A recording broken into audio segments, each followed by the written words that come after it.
Welcome to another episode of the Fad Dads podcast. Today, Nathaniel and I are reviewing the recent released movie, The Jungle Cruise, starring Dwayne "The Rock" Johnson and Emily Blunt. On this episode, we're going over the crazy CGI pets, crazy CGI sets, and crazy CGI everything in this movie. As always, we have our best and worst of this film, our spoiler-free review, and some interesting and notable reviews from other audiences. All this and more on this episode of the Fad Dads podcast. Ladies and gentlemen, the Fad Dads podcast.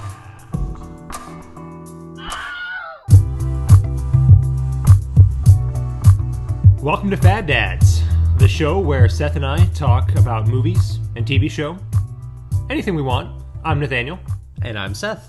And today we are talking about the newly released on DVD and streaming Jungle Cruise. Bunga bunga bunga. All right, so Jungle Cruise came out over the summer, and now it's available on Disney Plus, which is where I saw it. I also saw it on Disney Plus. And this is one of Disney's tentpole movies. It was going to come out last year, but then obviously it got pushed to 2021, and because they didn't want this movie to go to waste, essentially.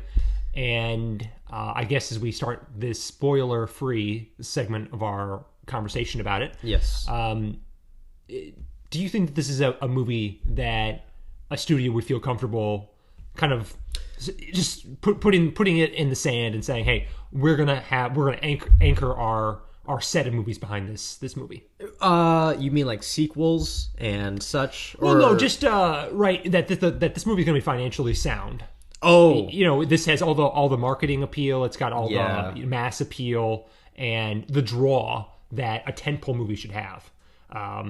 So that other movies could be more experimental and maybe more hit and miss, kind of more of Sure. a gamble. But this is the one that's going to be what other movies are going to rest on.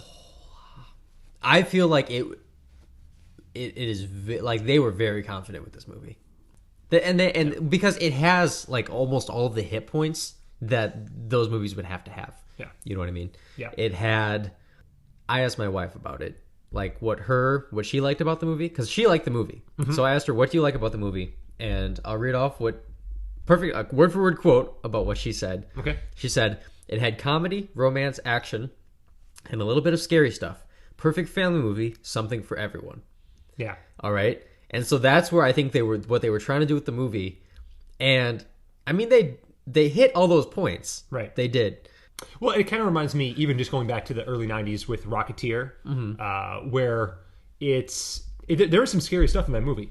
If you remember that movie, some menacing foes. It has the action, it's got the romance, it's got the comedy. You were a child in the early 90s, right? I wasn't. Okay, right.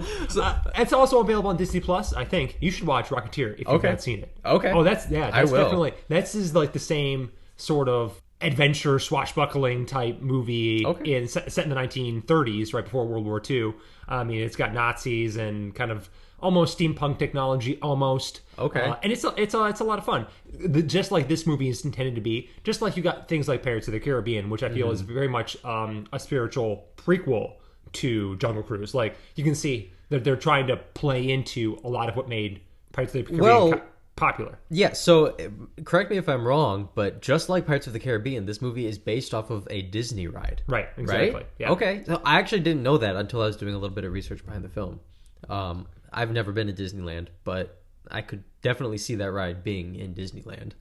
So while I was doing some research on some of the reviews on the movie, there were actually people who were like, "Yeah, I really liked this movie because there were even some jokes and some nods to the ride itself in the movie." Now, right, I've never been on the Pirates of the Caribbean ride. I've never been on the Jungle Cruise because I also have not been to Disney. Right. But I just think when you have a very thin piece of source material, that you might as well just extract every bit out of it to make it, kind of justify its existence to the people who have been on the ride itself. Yeah, Nathaniel, I think you and I, according to a lot of people, had very sad childhoods. Yeah, but I mean, I think it's a fair comparison to compare it to Pirates of the Caribbean. but I think Pirates of the Caribbean was so much better. And Pirates of the Caribbean 2, Dead Man's Chest, I would say is probably my favorite film of all time. Well, that is definitely going to have to be a conversation for another day. but just sticking with the Pirates of the Caribbean analogy, because I think we'll get into that a little bit more, because it's that same sort of, there's a treasure and people are going after it. Same thing with this movie. And so I think you got some stars, and there definitely was stars in Pirates of the Caribbean, and some emerging stars as well. Yeah. And stars in Jungle Cruise, Dwayne "The Rock" Johnson, Emily Blunt. Which I don't think hurt the movie entirely. Yeah. I think it's something they needed, I think, for the movie to take off. Oh, yeah. You need some names on the list to get some viewership. Yeah, definitely. So they hit on those points.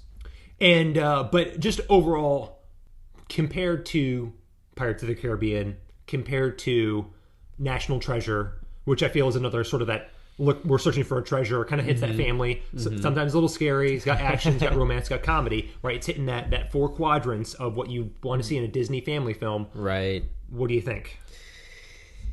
It fails in originality.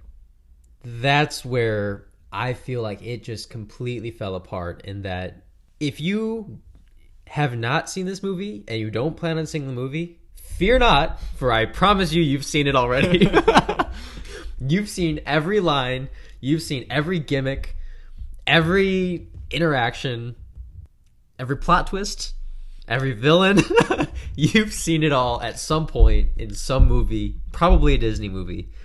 And I mean, there's a few other things. I was really hopeful that it would be an original movie, because I've been so fed up with all the sequels that we've been getting, all of the remakes, the reimaginings, the live remakes. Yep. I was really hoping for something brand new that tries something different, that is completely original, and it was not that at all. Yeah, I think that is exactly right. I think this movie, especially with compared to Pirates of the Caribbean, which I don't think is a great movie, but Pirates of the Caribbean is pretty enjoyable to watch, right? You can watch that, and I will watch that again at a drop of a hat, because it's a lot of fun. That movie's a ton of fun. I have watched that movie so many times. You watch Jungle Cruise, and you go, this movie is barely entertaining. The plot is. We'll get to non-entertaining, but right, it's not that compelling. The characters, right, Dwayne Johnson and Emily Blunt, I actually think they're great in the movie. Yeah, I think there's no chemistry there. There's no romantic chemistry. So spoiler alert, there's the romance there, and I don't think it works at all. No, and they don't really even go into it at the end. It doesn't really ever come together. It kind of does, but it doesn't. They like kind of. But not like explicitly. Spoiler alert. I mean, that's not. I mean, we've already given it away at this point. Okay. Okay. I'm gonna have to throw a spoiler alert in there. So let's just jump into straight spoiler. Yeah. Spoiler content. Okay. Before we get into spoilers, what is your recommendation for the film? My recommendation is almost just a straight pass. I would rewatch National Treasure, like just right now. I'd rewatch National Treasure again. I'd rewatch The Rocketeer. I'd rewatch Pirates of the Caribbean. Yeah. And this movie, watching it made me think of Race to Witch Mountain, which also stars Dwayne Johnson. It came out like 10 years ago. Right. It's just as entertaining as this movie, and that movie has way fewer stars. Yeah, way less what we think of as like Hollywood appeal. It's way cheaper in terms of the budget is far less, but it's just as entertaining. It's just as funny. I remember Race to Witch Mountain having some really corny graphics. Oh, it does. And so definitely it's not going to hold up effects wise to Jungle Cruise, which for the most part looks good. And I have some caveats with that. No, I completely disagree. The Amazon is a real place. They could have gone and filmed there. That's true. And that's where I think Pirates of the Caribbean excels, is so much of it was filmed on live sets. Not so much the later Pirates of the Caribbean, but for 1, 2, and I think parts of 3, a majority of it was in the Caribbean.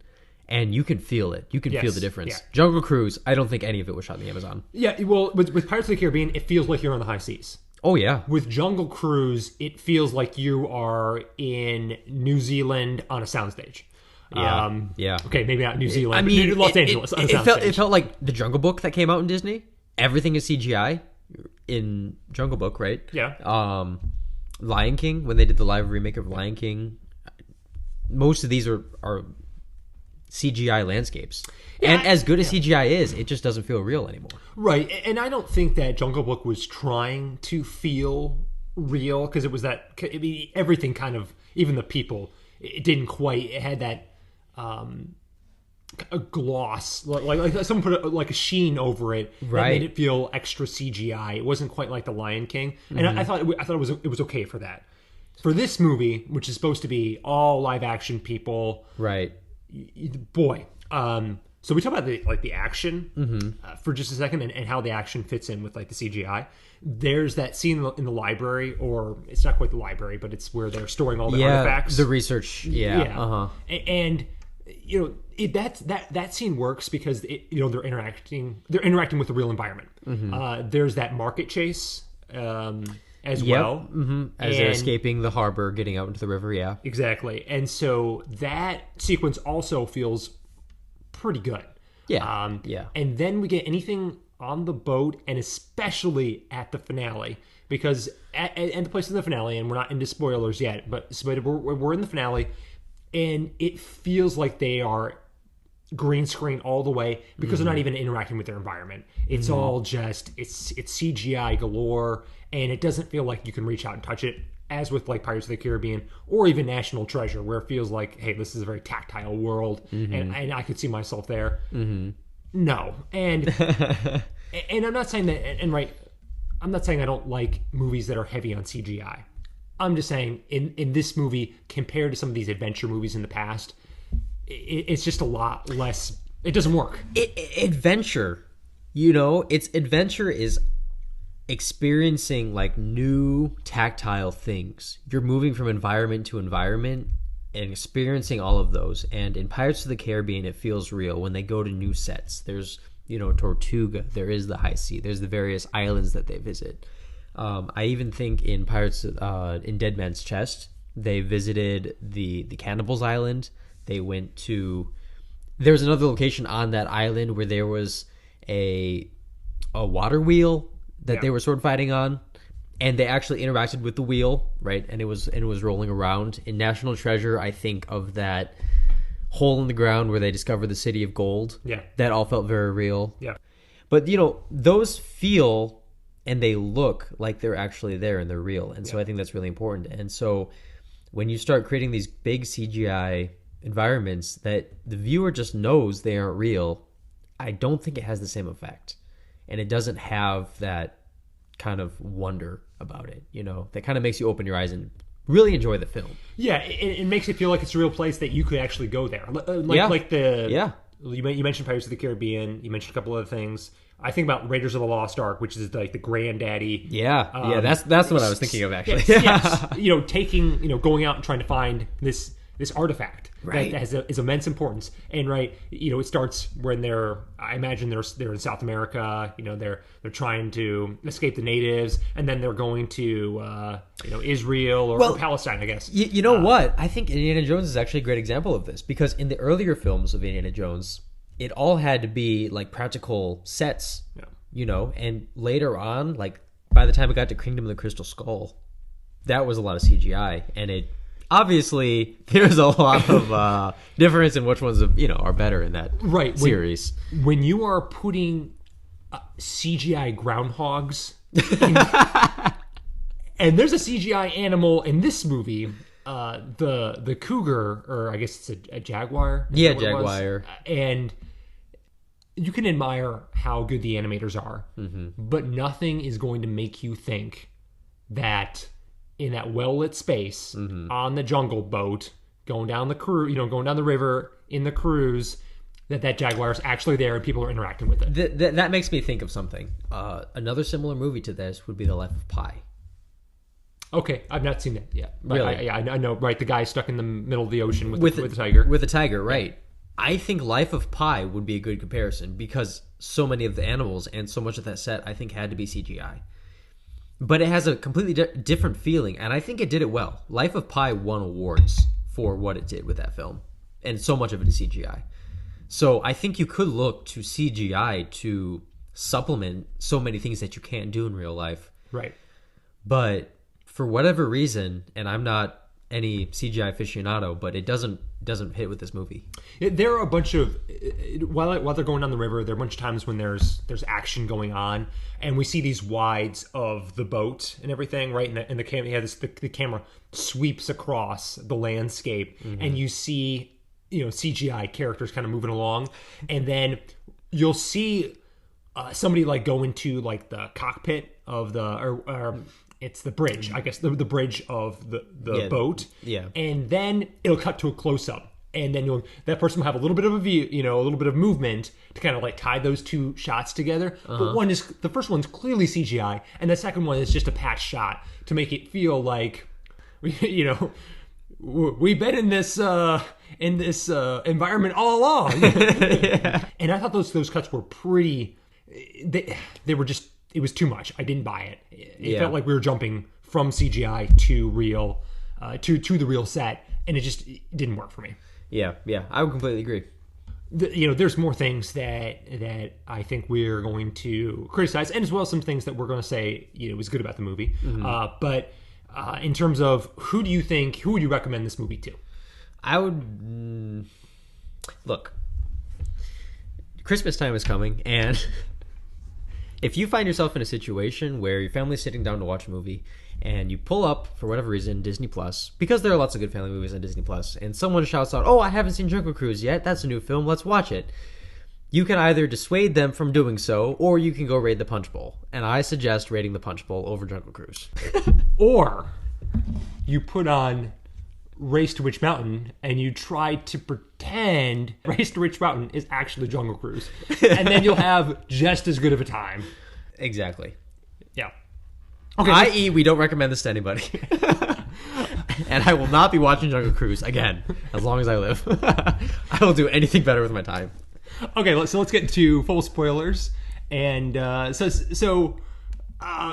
do you think about the characters in this movie? Because I got a few thoughts of my own, but what do you think of the cast? My bone to pick with is the character Frank, Dwayne "The Rock" Johnson. I was thinking about it after I watched the movie for the first time, and when I got to watch the movie for the second time with my family, and I got to take a serious look, and I was thinking about, because the character Frank has a plot twist where it's revealed that he is one of the undead Spaniards who has been, for whatever reason, granted eternal life, even though they did heinous things. They've been granted with eternal life and superpowers. And his motivation at the beginning of the film doesn't line up with his character twist. No, it does not. And when I was watching it the second time, I watched it with that lens of, wait a minute. So if he's this undead Spaniard this whole time, why did he do that? Why did he do this? Why is he portrayed as a lover of money? Correct. Who lies to everybody, who doesn't care about anybody but himself, when he's actually this nice guy the whole time? There's no reason for that. And it's because they want you to feel like there's that big twist. It feels like that's why they're doing it, kind of. Yeah, honestly, that twist took me by surprise. Because there was nothing that indicated that was the case leading up to it. It was complete 180. And it didn't do anything. No. It didn't really matter. Yeah, exactly. And so I think it's a legitimate question can be asked. Yeah. If he's just a regular guy, does this movie change? I don't think so. No. I think it's better if he's a regular guy who can be hurt and who can die. Because as soon as you know that he can't die, right, the tension in the movie just drops. It's like, okay, well, I guess we just have this immortal guy on our side. What could possibly go wrong? Yeah. Yeah. And so much of the beginning of the film is establishing his character as that guy, that swindler. And it's all for nothing. It is all for nothing. Because his reputation 180s with that plot twist where Emily Blunt doesn't trust him, or Lily. Lily doesn't trust him at all. Nobody trusts him. And suddenly he's the most dependable guy now that he's immortal. I will say I was never sold on him being a scoundrel. Because he's The Rock. Well, yeah, exactly. And so he has so much charisma, and he's so nice, even when he's doing bad things. Right? He does things for people, and for Emily Blunt, and for the brother, Jack Whitehall's character. Right. And so he's doing these things, and Emily Blunt is saying, "You can't be trusted, and I'm not going to fall for you again, or I'm not going to fall for your tricks again." And I'm like, what? That doesn't make any sense. Like, there's nothing that he's doing that's so bad that's like you can't trust him. And I felt like the movie is trying to tell us he's one way, when it's not even consistent with the story. And so everything that was going on with his character, why can't he just be a regular guy and be Wayne Rock Johnson? Yeah, and so I kind of hinted at this, but I was also thinking about why are those Spaniards? Why are they cursed with eternal life? You would think that the native dude who was cursing them would curse them with death on the spot, or something. Because what did they do? They create havoc and turmoil for a tribe, 30, for centuries. 3 to 4. Yeah, exactly. It's like, oh, great job, Grandpa. You're a genius. Or it's like, oh, I said the wrong curse. and here's the other thing. Why would he make that curse able to be broken by the magic flower? Yeah. And I understand that this magic flower is supposed to cure any curse, but you'd think that the people who are protecting it would know how to cast curses that aren't fixed by this flower. Yeah, if you and when I watched it, and obviously I didn't think about it too long because I didn't want to think about this movie for any longer than I had to. But as I'm watching it, he's like, what other curses does he know? What are the blessings? I mean, how powerful is this shaman? I feel like sky's the limit here, dude. You should curse at least 2 or 3 members of your tribe. Right, exactly. or put a blessing on them, right? Can you? Right. Can you make them like amazing? I don't know what you can do, but okay. Well, I had another thought. So these Spaniards, their goal is to get the flower so that they can break the curse. And I'm guessing that they're very similar to The Rock in that they want to break the curse so they can just die. Right? They don't want to live it. They've lived for so long, they'd rather just be dead. Why are they the antagonists in this film? They should be teaming up with The Rock and Lily. Because there's an infinite number of flowers you can get. Correct. Because as I'm watching this, and this goes into the different character, because it goes into the Spaniard. I was thinking, as I'm watching this in the Spaniards, I'm like, this makes negative sense. Because if you are the Spaniards, it's like, cut a deal. Right. Negotiate. And the movie would have been way more interesting if the characters, if the bad guys would have had some nuance. And maybe there's actually a reason to keep them away, like they're going to do something bad. But the characters have no nuance whatsoever. It's just like, yeah, I'm bad. I mean, I have snakes coming out of my skin. I'm bad. And I get, burning down a village, bad. Yeah, that's bad. Not good, but you got to have some sort of sympathetic motive to do things. And initially, they try to say, hey, look, he's just trying to cure his daughter. That's okay. I mean, I'm okay with that. But then it's all like, okay, he went from curing his daughter to he's all bad and there's no redemption possibility. Because that's what makes a good movie is... Yeah. Excuse me. That's what makes a good villain is not that you're rooting for them, but that you understand what you're doing. And right, you look at... classic example is I guess in contemporary culture is Thanos, right? Right. When you're watching Infinity War, you understand why he's doing what he's doing, and you kind of you almost want him to succeed. You don't want him to succeed, but you're on board with him. We're not on board with the Spaniards. In fact, we're drowning in the Amazon. No. Yeah. And okay. And then I kept thinking on that line, why don't they team up? And so I asked myself, why didn't they team up with the German too? And then I kept thinking, and I think the German might be the good guy in this film. Truthfully speaking. Now, this takes place during World War I, where the Germans had questionable motives. They weren't killing the Jews yet. Now, the reason why the German is bad is because he's the German, which I think is kind of racist. Because today culturally we have such a bad connotation with the 1900 Germans because they're so associated with Hitler, but this is well before Hitler's time. Right. So it was during World War One, where yes, they were part of the Axis powers, but it was definitely a lot more complicated than in World War II, right? Right, where they were just the flat out bad guys. Yeah, exactly. In World War One, I think the Germans were trying to conquest some land. Right, they were trying to conquer some land. Well, right, you just had like a series of alliances and things Right. that triggered, and then you have this dynamic in World War One where you have a shift in technology that's going on, and you've got Germany who has this incredible military arsenal that's going to be outdated, and unless they do something radical, they're going to be antiquated. And we don't think about this very much, but the history of Europe is wars. Oh, yeah. That is the history of Europe going back, thousands. We'll just say over 1,000 years. It was just kingdoms conquering other kingdoms for centuries. And even leading up to that, right? You have Napoleon, who's not that far removed, and you have just wars after wars after wars in Europe, Right. and it's this constant power struggle. And so, obviously, World War One kind of it took on a whole new, it cratered a much better crater because you have other nations getting involved and things like that, And it led a global conflict almost directly into World War II. Yeah, exactly. Right. But we think of when you have a continent that is riddled with war over and over and over again, the bad guy starts to be kind of everybody, at a sense. Right. And so I think you're right. You're onto something that just because the German guy wants Just because he's German, he's the bad guy. Exactly. Yeah, exactly. He wants this technology for his side of the war. Right. And because of that, we associate him with being bad. Right. But technically, that key or the arrowhead is technically his. He bought it from the society who assumingly like they sponsored the expedition that recovered this arrowhead. They brought it back, they sold it to this German. Emily Blunt steals it. She steals it and she's viewed as the good guy. Yep. You know what I'm saying? Like, and the German, for the rest of the film, tries to recover what is rightfully his. He paid for it in gold bars. He paid for it. And it's not his. He doesn't recover anything. He's rewarded with death. All of his men die.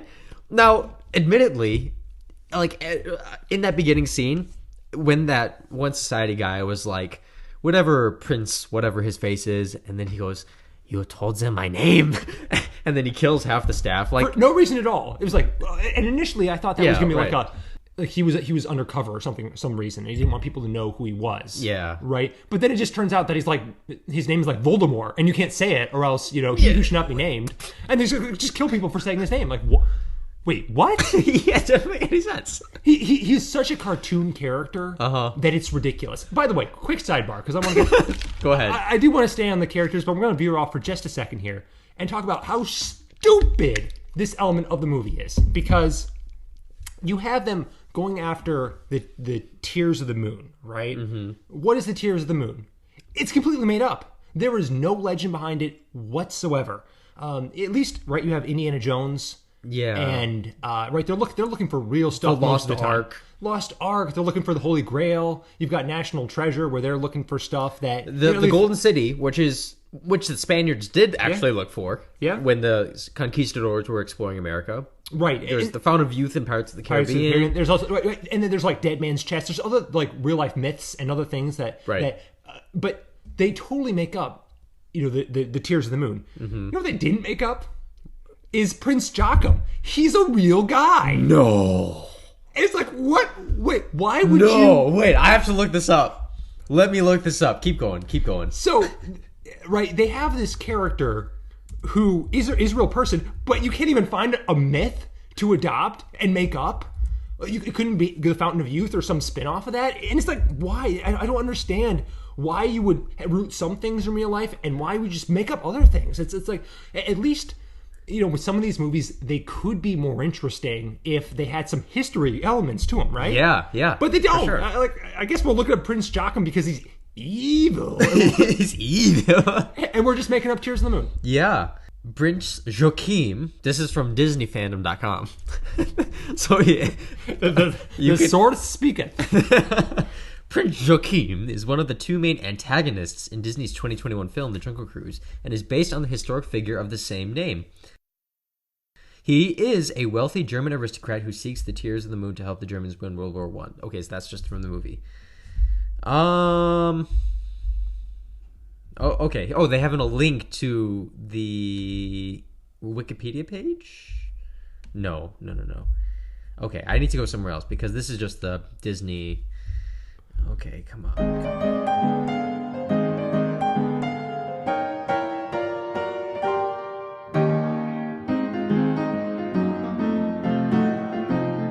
Tears of the Moon is a magical tree also referred to as the Tree of Life, whose petals are said to treat any ailment and break any curse, although most take it as a simple myth not to be believed. Lily and the Jungle Cruise protagonist character set out to find the Amazon to find the Tears of the Moon to use their abilities to greatly benefit modern medicine. Well, Frank is okay. Well, that's also in the movie, though. Yeah, I don't think Tears of the Moon is an actual thing. I don't think it's a myth at all. I think it's entirely generated by this movie. Yeah. It's based on the Disney's Animal Kingdom tree of the same name. Oh, wow. Wow. The same tree is based on wider real-world religious and spiritual mythology, an archetypal tree of life that in many philosophies provides immortality, fertility, and healing. So it's not... They just call it the Tree of Life. Yeah, which...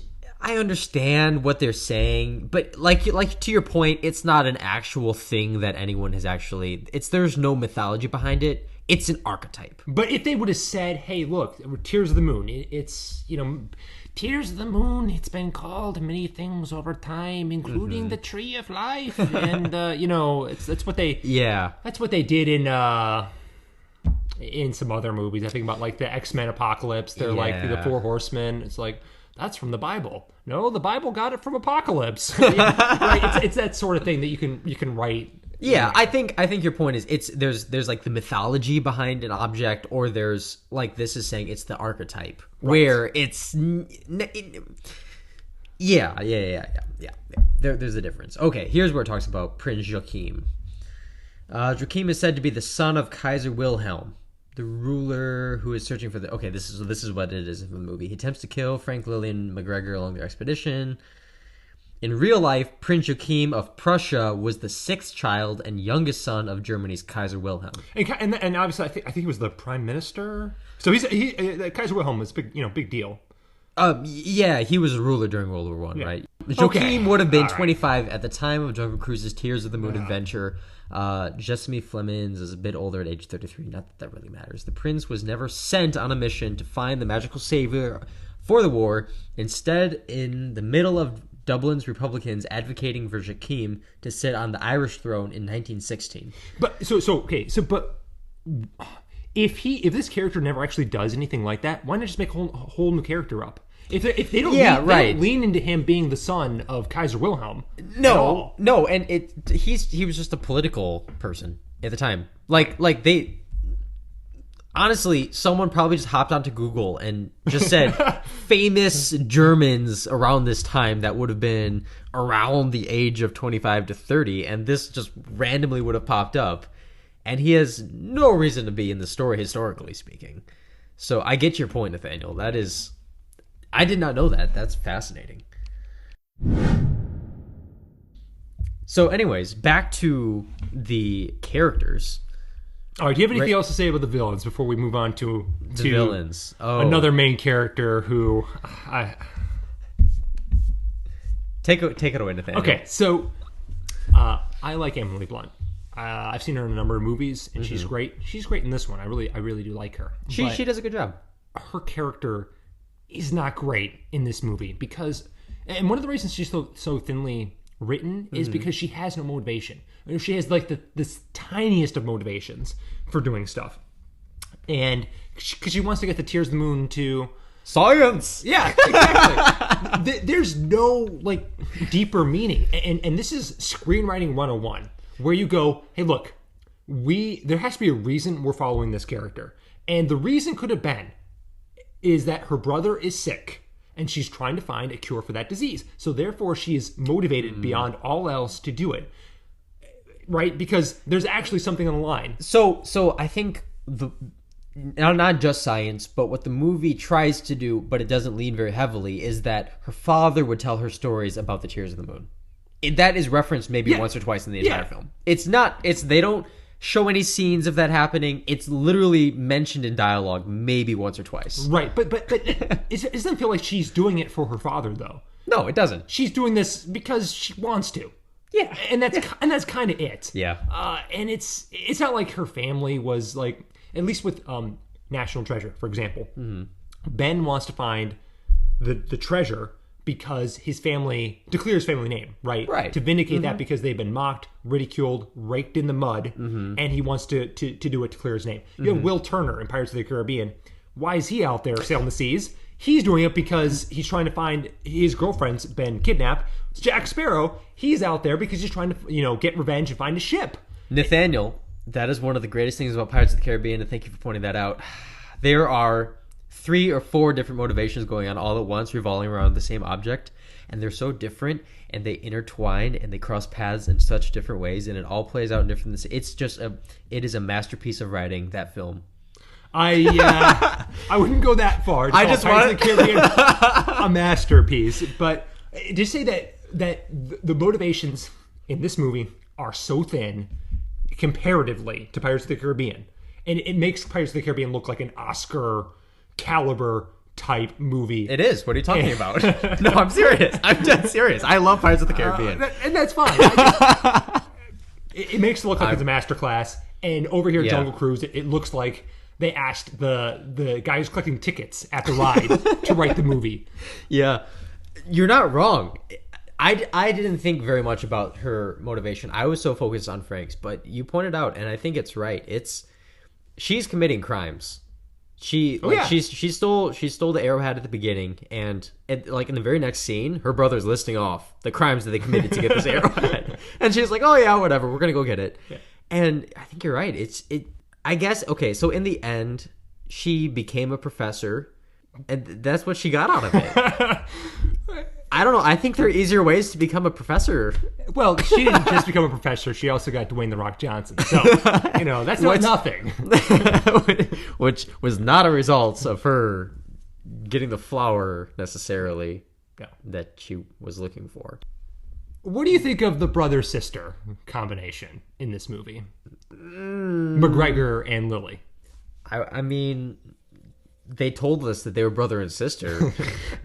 Because I think this movie, tries to, and it's not even subtle at all. It's like, okay, Emily Blunt, she is a man. McGregor is a woman. Because, right, she does all the masculine things. Yeah. And he is, right, I have 20 pieces of luggage. Load on the boat, please. Right? He's cowardly. Yeah. He's weak. And he's unmotivated. She is brave, strong, and highly motivated, right? All the things that we associate with masculinity, she has it. And everything with him is like the worst feminine stereotics he has. Right. Yeah, not to say that women are cowardly. No. Yeah, but they give him the worst in extreme stereotypes. Yeah, exactly. I agree with you. They give which I think they meant to do ironically. Yeah, that may be true, but here's something that I thought when I watched this movie is what is more likely? What is that the Tears of the Moon exist, or in 1916, 100 years ago, there is the most masculine woman around and an openly gay guy, and they're related and they're doing this stuff. What's more realistic in 1916? That this tree exists or this couple exists? I think you and I could agree that none of this movie is realistic. I don't know. I didn't hate that so much. That in the character writing, they decided to go those directions with those characters. It's ironic, and I think it's kind of funny. In some of the way that they wrote. I had more of an issue with the way that they treated it in the film. In that they treated Emily Blunt's character as being this highly progressive character. And that was like a mark of her... That was one of the reasons she was one of the good guys. Mm-hmm. Yes. Was because she was so progressive. Yes. Because she wore pants. She wore pants. She hated animals being in cages. Yeah. And she was totally fine with her brother being gay. And that was super progressive. And so because of that, we award her the crown of being the good guy in this film. Yes. And yes, I hate it so much when movies do that, pretending like that is today's culture. Yes. And that everyone else in the movie are just bigots. They're all bigots, and there is no cultural context whatsoever. And Right. It's sort of like the movie is trying to make a message today that says, you know, we need to, this is a very important movie. We need to make sure that it's okay that women wear pants. right. Nobody has a problem with that nowadays. Now, the reason it was a problem then was just because it didn't happen. Which, actually, looking it up, like 1916, 1920s is when the Fly Girls emerged, right? And they were the cultural shakers who started wearing pants, right? But why are we having this fight in 2021?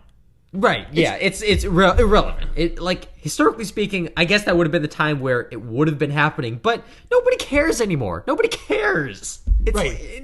You're preaching to the audience, to the choir here. Right. Exactly. It's like we have this idea that our culture today are the only good people who have ever existed. Yeah. And that everybody before us has been backwards, bigot, homophobic, discriminatory, racist. Every bad thing that has possibly happened before we came on the scene. And we are God's gift to the universe because we're not wrong about anything. Right. And we are so progressive that in 20 years, we're just going to be perfect. And we're definitely not going to look back at our culture and how narcissistic, self-centered, legitimately racist in many ways. Yeah.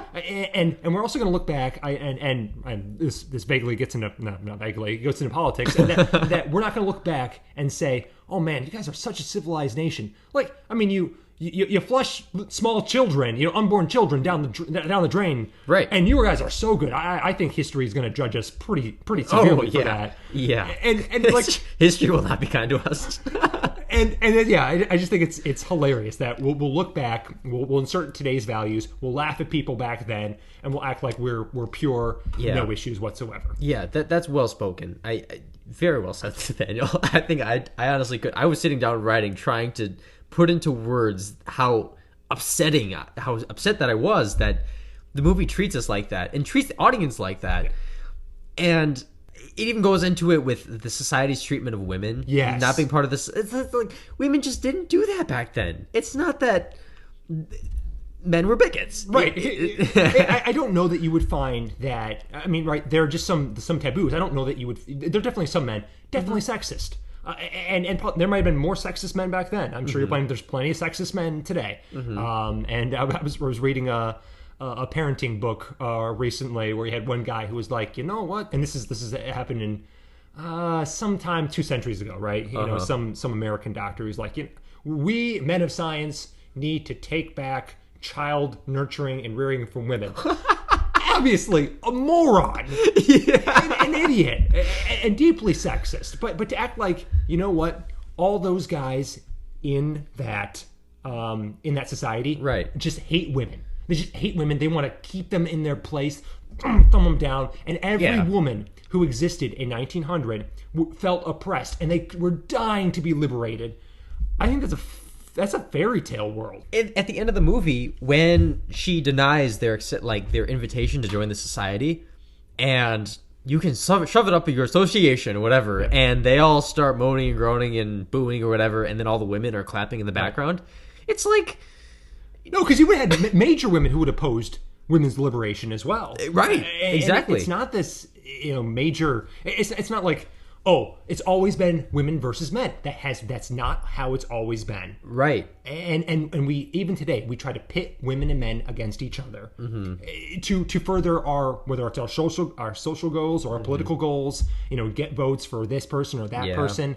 And it's really just divisive, and that's unfortunate that we can't have a realistic conversation anymore about, hey, well, what do you want? It's now, look, women, you must go to work. You must have a career. Right. And you are less of a woman if you want to stay home and have a child. And so, believe it or not, when I was in Rock Valley College, I was taking a history class, and this history class was kind of set from after the Civil War up to close to present day.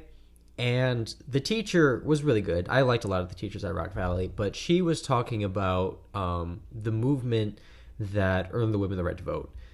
And she was talking to us, and I had a lot of trouble wrapping my head around it, but she said, listen, like, when this was all going on, many women did not want the right to vote. There was women actively protesting against, because they didn't, I guess they saw it as more of a responsibility and they didn't want it.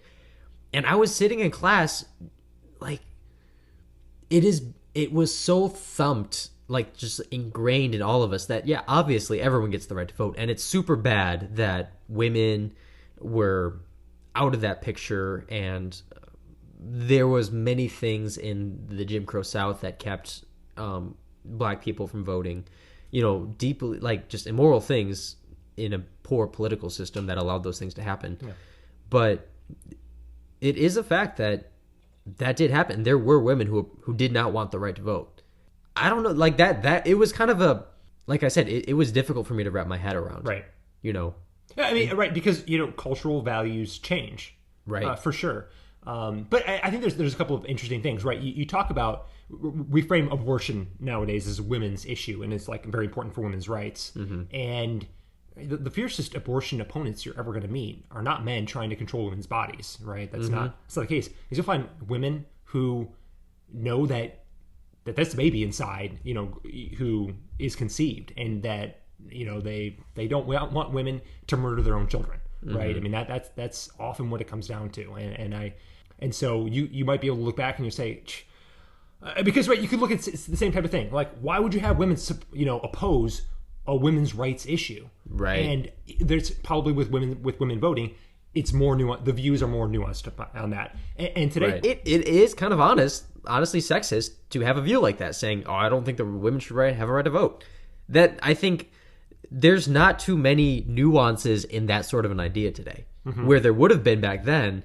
There is no such today. If you think that, it's pretty obvious you're pretty antiquated. Yeah, right.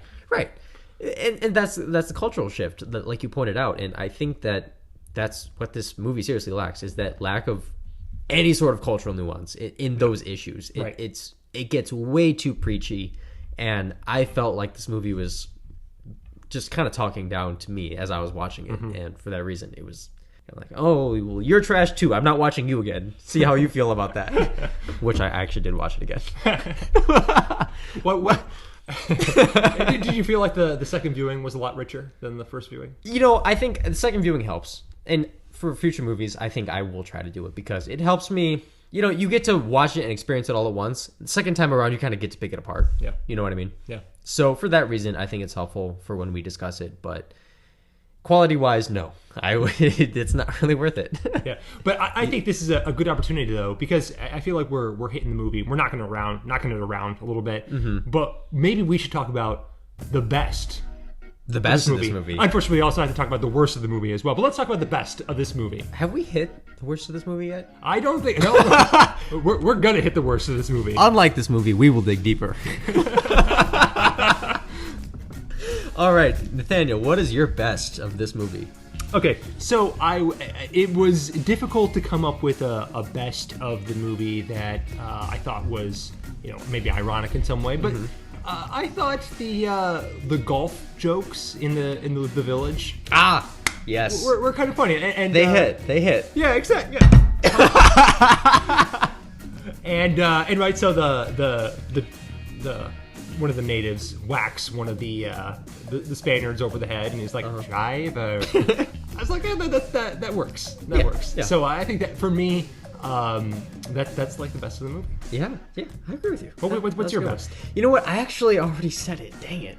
My best would have been the title of the movie, Jungle Cruise, and because that's actually what made me excited for this movie was anything other than a sequel. It didn't have a two attached. It didn't have something that we've already identified before. It was something fresh.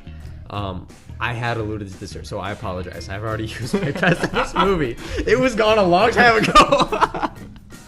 All right, Nathaniel, what was your worst? Okay, so my worst for this movie is stupid. This bothers me in a lot of movies, and this movie was turned up to 10. Is stupid animals. Stupid animals. And it's really the converse. It's this animal who's really clever, really smart, almost as smart as a human. Can listen. It basically has the mind of human. It's Dwayne Johnson's Jaguar, who he tells to orchestrate a huge fight in a bar, right? You were too late. Yeah, right. So bad. It's so bad. I didn't like it. I'm starting to despise, especially live action movies. I think it's a little bit better when it's an animated movie, when they have Right. like a cute pet that can kind of understand a character. But no, this didn't work for me. Clearly CGI. Nothing about the cat made me think that Dwayne "The Rock" Johnson was actually petting it or was like knocking anybody over. No, that's for me worst. And I wish we'd stop seeing that in movies. You know what? I knew something was up when he was wrestling with it, and I was like, you should be bleeding all over the place right now. Like, you're getting mauled right now. Something isn't right that you aren't bleeding. You know what I'm saying? Yeah. And so it wasn't a surprise to me when it was like, oh, it's his cat. Yeah, duh! You may be giving the movie too much credit on some of the details, but Yeah. I mean, obviously it's not a Disney movie, but like, even in Disney movies, when they're getting scratched or hurt, like, they'll show a scrape at least. And so I knew something was up when that cat wasn't leaving any sort of marks on Dwayne. maybe so. I guess for me, I was okay with that scene right up until it was contrived. Like, how did they plan that? Right. That makes negative sense. There are areas in the movie where it's like, that's awfully convenient. Some of the timing, not just that, but when was it? There's a few areas in the movie where it's just, timing wise, it's just, how convenient. How convenient for you. All right, my worst of this movie. You say stupid animals. I say stupid rocks. Stupid dang rocks. For those of you who are listening, Nathaniel and I tonight are recording a podcast on 3 different movies. We're going to cover 2 on our next episode. There are magic rocks in every one of these movies. There's magic stupid rocks. They're so cheap plot devices. Everyone loves them. Everyone wants them. Everyone's fighting over them. They all do magical things, and I hate it. You need... And there are so many movies that do it. This is not a new idea. There's Arkenstones. Pirates of the Caribbean 5 did it. There was magic rocks. There are magic rocks everywhere. And man, if you want to create tension between characters and you are low on the creative juice, throw in a magic rock, man, and just make it work. Doesn't matter how it got there, doesn't matter where it came from, doesn't matter about, like, at least Lord of the Rings gets this right, that there is one magic ring, and there is a very specific line about who has it and how it got where, and it's very important. This one ring is very important, but it's gotten to the point where they're a dime a dozen now, and they're cheap plot devices everywhere. Yeah, I mean, in this movie, it's definitely a MacGuffin, right? We got to go get that thing so we can use this thing to get to the other thing. Yeah, and it's tired, a tired trope. And in this movie, they don't do anything original because, like you said, they don't do anything original at all in this movie. Mm-hmm. And actually, I said that the pet jaguar was my worst. I lied. My actual worst is the fact that when I was doing research on this movie today, they're in development is a sequel for this movie. And I go, a sequel for what? What on earth could you possibly be doing with this movie? Because by the end, it ends. There's nothing left, right? They dump all the villains. Yeah. There's nothing. Well, okay. They're gonna cruise back down the Amazon? No. I know what they're gonna do. We're gonna street cruise? So at the end of the movie, Dwayne joins up with Lily and their professor and professee, I don't know, together, and they're driving around in a motor car with the Jaguar. And I'm sure the brother can be along for the ride. But in that setup, you can have them go after another magical artifact. You can create something like maybe... Oh, I know. How about that? The magical gold hoard from the Curse of Oak Island in Canada that keeps airing on the History Channel and has no ending. How about just like send them after that? It's gonna be something like that. It's not connected to the Amazon. It's not connected to this story. It's just those characters going off doing something else. That's my prediction. I still think I'd rather them revive Pirates of the Caribbean for a 6th movie than watch the sequel for Jungle Cruise. I'm with you there. And I don't want to see another Pirates of the Caribbean movie, but that's what I think about the sequel for this. I had a little gripe also with not just The Rock, but how, because in every one of these treasure movies, there's a special way that you have to get to the treasure. That's kind of what makes part of these special. Yeah. Like in, I think National Treasure probably did this best, where there's crumbs. There's a bread trail, breadcrumb trail of how you get to the final place. Yeah. And that the clues all have to be cohesive and they have to make sense. In this movie, the arrowhead is the key. And on the arrowhead, there are engravings, and they tell a whole story about how the Tears of the Moon came to be. By the way, I don't think there was enough characters on that arrowhead to tell that whole story. Yeah. I'm with you there. Okay, yeah. go ahead. And Sorry. it also kind of seemed a stretch to me that this native was able to just translate it on the fly like that. Yeah. It seemed a little bit of a stretch to me that after years... How did they lose this arrowhead? Because it's not said in the story that Spaniards were able to steal it. No, it was the chieftain's daughter who was like running away with it, and that kind of crossed my mind. Like, what did she do with it, and how did it end up at the society? Don't you think that is valuable enough for them to have recovered? If it sat there for centuries and centuries and centuries, don't you think that tribe would have had a better chance of recovering it than the British in 400 years later? No, I don't think so. Right. Or yes, I do think they would have had a better chance of that. So I'm not buying that part. Right. But then you take the arrowhead, you bring it back to the tribe, and this one girl who isn't even that old, so she would have a lower chance of being able to translate ancient writings from her people, right?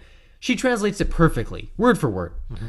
And that story, it's always in a poetry form, which is fine, I guess. You have to do that for some of these things.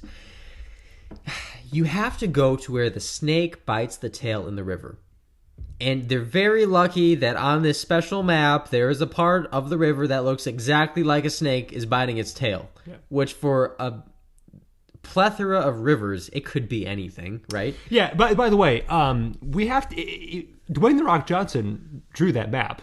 Right? His character. He drew the map and he didn't redo it. So the movie would have been broken if he would have just gone, no, this is a straight line. We're just going to make it straight. Like a serpent's head. Or if he would have been like, oh, where the snake bites the tail? I know exactly where that is.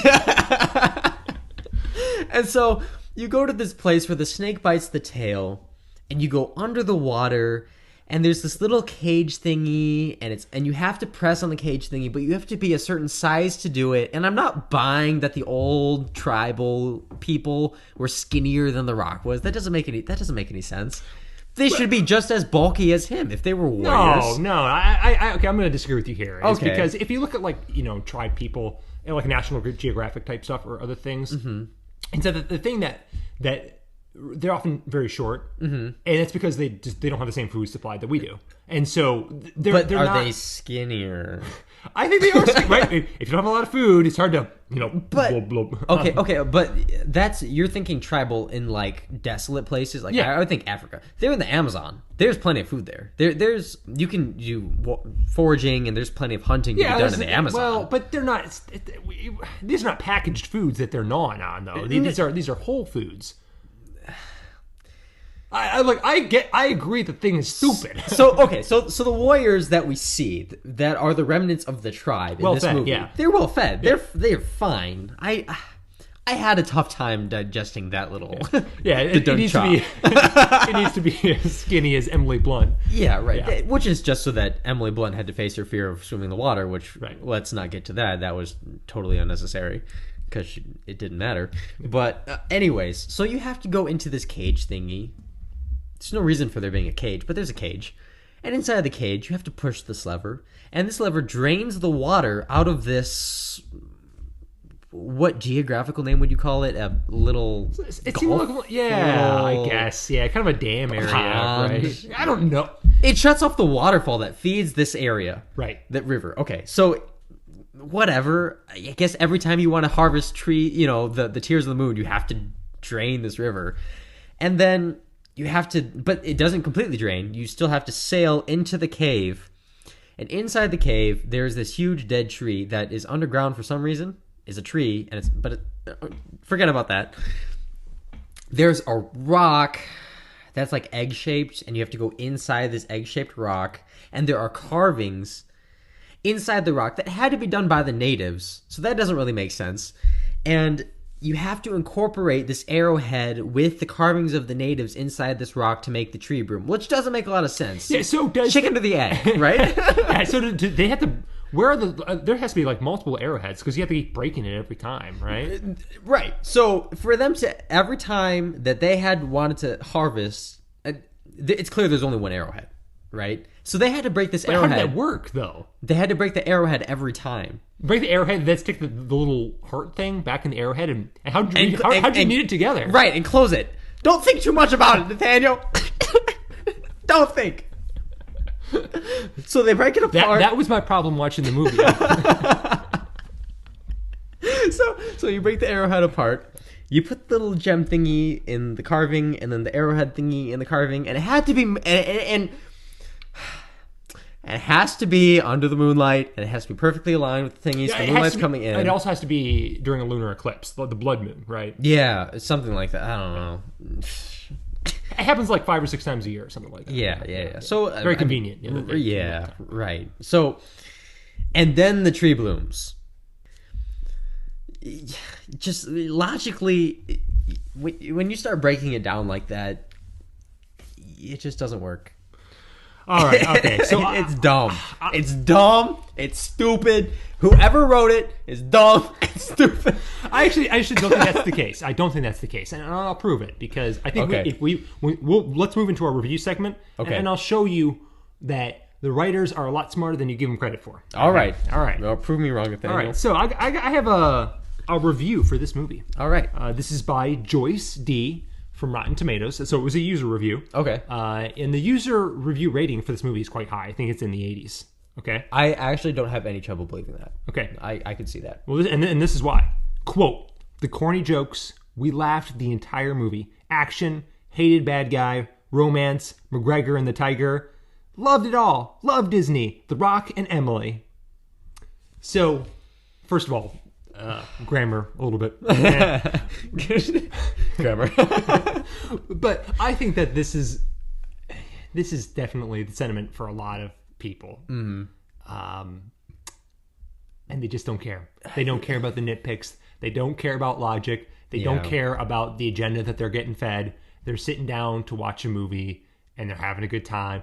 I don't get it. I don't know how you can't have a good time watching this movie. Yeah. But And Nathaniel, this kind of goes back to what you were asking at the beginning about being able to enjoy this film. And that's why I said I could easily see this movie headlining Disney. You know, this being their spotlight film, because it does hit all those points. And for so much of our culture, it's like a pop song. It is completely empty and devoid of all things that are good in this world. And yet, it is so easy to be eaten up and chewed because it's such a convenient family movie. It's new, it's fresh, it has characters that are easily identifiable and loved. It's, oh yeah, he's the villain, they're the good guy. You know, it hits all those points right. to the T. It's so predictable. But it's a recipe, it's a formula for success in movies, and I think Disney has tapped into it. But I think they tapped into it, but it's not special.